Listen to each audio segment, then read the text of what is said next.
মাছ ভাজা হচ্ছে দেখুন, সরষের তেলে ঝাঁঝ এই ঢেলে দিচ্ছে।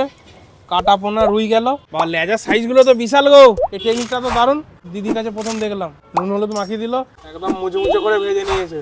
এই তো এবার মাছগুলো ধোয়া হবে, মাছি ধোবে, পরিষ্কার করে ধোয়া হবে। এই যে ঢেলে দিচ্ছে, কাটা পোনা রুই গেল, চুবড়ি দে মা। বা লেজার সাইজ গুলো তো বিশাল গো। হ্যাঁ, বাবা, তো মাছ কত করে নিচ্ছ? 60 টাকা 60 টাকা পিস। পিস। ভাতের সাথে? ভাতের সাথে। আচ্ছা, ভাতের সাথে, তাই বলো। ভাতের সাথে। হুম, একদম পরিষ্কার পরিচ্ছন্ন করে ধুয়ে নেওয়া হচ্ছে।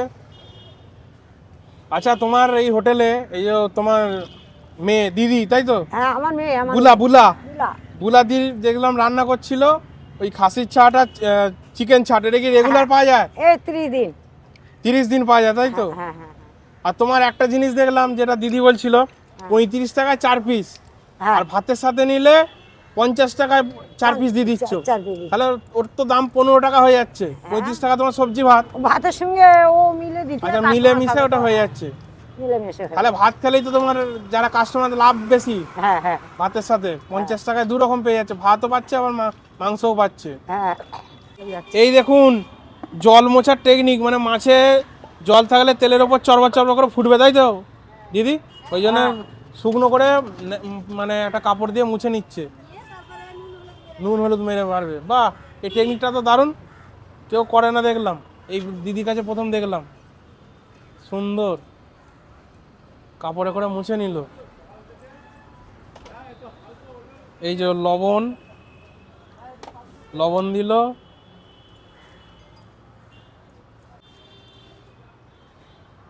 এদিকে হলুদ যাবে, এই যে এই তো সব বেরিয়ে হ্যাঁ, গেল, কাটা। ঝুড়িতেই বেরিয়ে গেল। ওই জন্য এসব মাছ কম, হ্যাঁ কম করি ওই জন্য। হ্যাঁ, বেশি তাহলে কালো হয়ে যাবে, ঠিক বললো।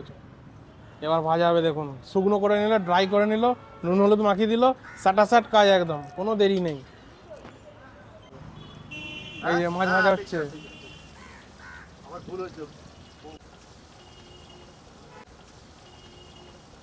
এই যে মাছ ভাজা হচ্ছে দেখুন, সরষের তেলে ঝাঁঝ, চোখ পুরো জ্বলে যাচ্ছে একদম, এতটাই। এটাই হচ্ছে সরষের তেলে মাছ ভাজার একটা আলাদাই টেস্ট, যতই সাদা তেলে ভাজুক। আচ্ছা, মাছ ভাজা কি হয়ে গেল? আচ্ছা, মাছ ভাজার কমপ্লিট হয়ে গেছে। এই যে দেখুন, একদম মুচমুচে করে ভেজে নিয়েছে। যত যাই বলুন, এই মাছ ভাজা আর ডাল ভাত এর সাথে কেউ পারতে পারবে না। বাঙালির সেরা খাবার। আর আলুর সেদ্ধ একটুখানি যদি হয়ে যায়, ব্যাস।